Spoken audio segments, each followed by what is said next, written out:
So are you thinking about selling a home in Montgomery County, Ohio, or even in Greene County, and you're not really sure of how much of the sale price you actually get to keep? Then this video is a must-watch for you. A lot of sellers know roughly what their home is worth, but very few sit down and add up commissions, prep, closing costs, taxes, payoff, and all the little surprises before they list. By the time you see the final closing statement, it can be a pretty rude awakening. The purpose of this video is to help you walk into the entire process so that you do not make any costly mistakes in your home selling journey. Hi, my name is Denise Dyrdek Lunsford with Coldwell Banker Heritage, and I make your dream my mission. Today, I am breaking down what it really costs to sell in Montgomery and Greene County in 2026 using real numbers from the latest local data. Number one, what is your house roughly worth as of today? Everything about your net starts with value. As of January 2026, Redfin puts the median sales price in Montgomery County around $210,000, up 11 to 12% from a year earlier, with homes selling in roughly a month and a half on average. Zillow's index shows a typical Montgomery County home value around $193,000, up a little over 4% year over year, with many homes going pending in a few weeks. In Greene County, which includes Beaver Creek and Xenia, Zillow shows a typical home value around $287,000, up a bit more than 3% from last year, while Redfin's late 2025 data has the median sales price closer to $303,000, up about 6%. Dayton Realtor's November 2025 report for the broader region shows the average sales prices just under $300,000 and a median around $260,000. With about 2.4 months of inventory, still slightly seller leaning, but not the wild seller's market we saw a few years back. On the ground, that means in Montgomery County, there are plenty of single-family homes in the 150 to 275 range, plus condos and townhomes closer to the core and older neighborhoods. In Greene County, especially Beaver Creek and newer pockets, it's common to see single-family homes selling from the mid-200s into the 400s, with some townhomes and condos around just under $250,000. So when we talk about the cost to sell a home in Montgomery County, Ohio, or Greene County, most people I'm talking to are in that $200 to $450 band, give or take. Once we have that ballpark, we can start turning, I hope I walk away with X, into a much clearer, more honest number. So number two, commissions and closing costs, the big predictable chunk. The first big piece of your cost is commission plus seller side closing costs. In Ohio, a typical full-service listing agent commission is around 3%, paid out of your proceeds at closing, and along with the buyer side, which is also paid out of your proceeds, which can be negotiated in the purchase contract, but typically around 3%. On top of that, most sellers pay another 1 to 3% in closing costs, which include title search, settlement fees, recording fees, transfer tax, and potential buyer closing costs and titles insurance. In Clever's 2026 update on Ohio seller closing costs estimates that on average, total seller expenses, including mortgage payoff, lands somewhere between 7 to 9% of the sale price when you combine commission and closing costs. On a $250,000 home, that might mean roughly around $12,500 to $15,000 in commission and another $5,000 to $7,000 in closing fees, depending on that exact structure of your deal. On a $350,000 home in Greene County, it's easy to see total transaction costs pushing into that low to mid 20,000s before you look at payoff and prep.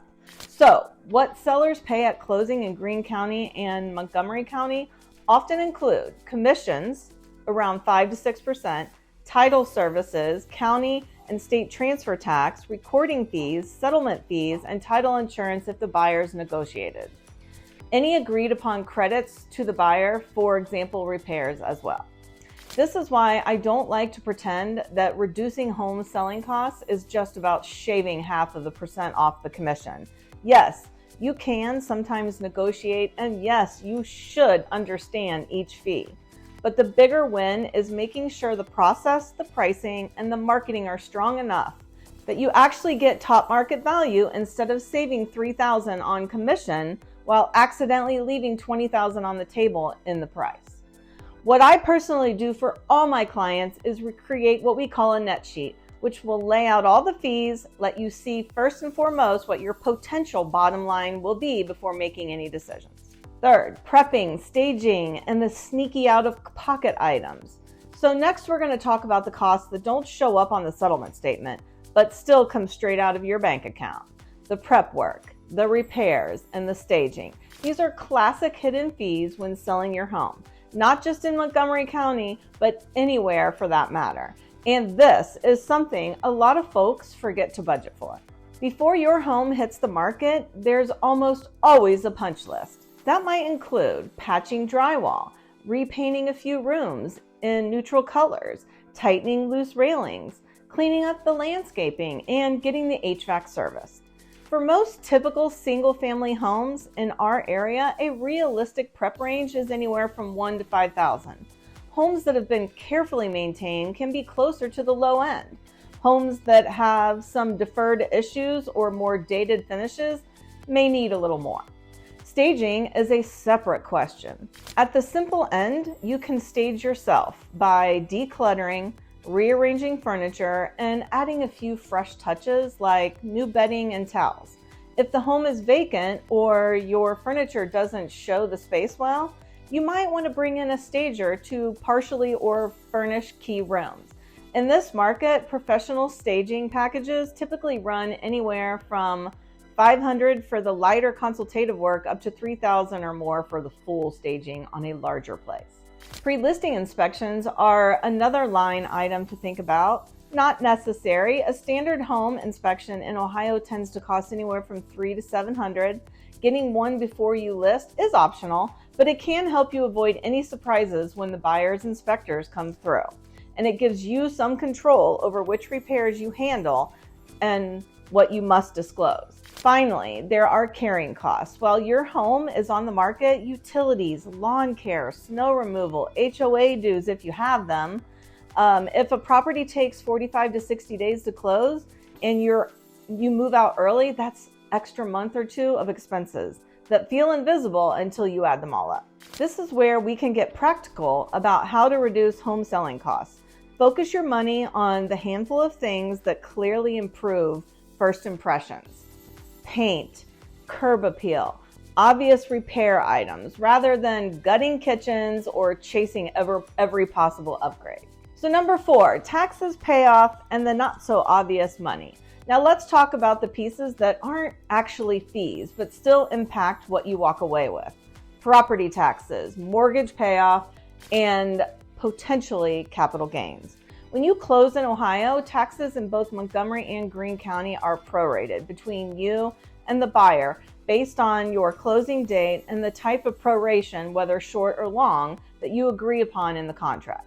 The title company handles the math, but in plain language, you're responsible for property taxes up to the day you sell. The buyer takes over from there. Depending on your tax rate and timing, that line item can be a few $100s or several thousand. Your mortgage payoff is the big one. Whatever balance you still owe, plus a few days of interest and any small lender fees, comes right off the top of your sale proceeds. If you've owned your home for a long time, this might be small. If you bought or refinanced more recently, it may be a larger share of your sale price. Either way, if we're talking about selling your home in Greene County or Montgomery County, we need a rough payoff number early so we can estimate your equity and see whether your goals, next purchase, debt payoff, downsizing, actually line up with reality. Capital gains is where things sound scarier than they usually are. Under current federal rules, most owner-occupants can exclude up to $250,000 in gain if they're single or $500,000 if married filing jointly, as long as they've lived in the home 2 of the past 5 years and meet some basic conditions. Where we start to worry is with big equity jumps on investment properties, flips, or very expensive homes. For a typical primary residence in Montgomery and Greene County, capital gains tax often isn't triggered. But it's still smart to check with your tax pro if your equity gain looks large. All of these moving pieces aren't junk fees, but they absolutely change your net. When we talk about the true cost to sell a home in Montgomery County, Ohio, and Greene County, this side of the equation matters just as much as commissions or staging. Number 5, strategies to keep more of your equity. Finally, let's zoom out and talk about what you can actually control. You can't change transfer tax or your payoff overnight, but you can make smart decisions that help you walk away with more. First, price it right from the start. Dayton Realtors' November 2025 update showed fewer closings than the year before, but higher average prices, a bit more inventory, which is a classic sign of a market moving towards balance. In a market like that, overpricing is one of the most expensive mistakes you can make. If you start too high, the home sits. You chase the market down with price cuts, and buyers start to wonder what's wrong. That hurts your net more than almost any single fee out there. Second, make targeted improvements. Instead of going renovation crazy, fresh paint, clean flooring, tidy landscaping, and taking care of obvious issues from the inspection report are always worth it. Full last-minute remodels rarely pay for themselves, especially if buyers would rather choose finishes themselves. Third, be thoughtful when inspection requests come in. Buyers in 2026 are more cautious than in the 2021 frenzy, and they will ask for repairs. A big part of my job is helping you separate true health and safety issues from wish list items and negotiating fair solutions, sometimes repairs, sometimes credits, sometimes a firm but polite no. This is one of the most underrated ways to trim hidden fees when selling your home in Montgomery County or Greene County without damaging the deal. Last, work with someone who actually knows this market. You can shop around for competitive services and still hire an agent who understands exactly how homes like yours in your neighborhood actually sell. For most people, selling a home in Montgomery or Greene County is one of the largest financial moves they'll ever make. Saving a tiny bit on fees while losing tens of thousands in price or timing is not a trade-off you want. The housing update for Montgomery County and Greene County through late 2025 and into the early 2026 basically says this: we're in a more balanced market that's slowly moving towards being friendlier to buyers, while still generally favoring sellers. Inventory is healthier, options are out there, and there's ongoing development in both Montgomery and Greene County that should support property values over the long term. If you're thinking about making a move, buying, selling, upgrading, downsizing, the timing is actually pretty good. Not perfect, but reasonable. And if you want to understand exactly how your specific situation fits into all of this, literally that's what I do every day. Let's connect. I'm Denise Dyrdek Lunsford with Coldwell Banker Heritage, and I make your dream my mission. Thanks for watching. Subscribe if you haven't. Drop a comment about what you want to know about the Montgomery or Greene County market. And I'll see you in the next video.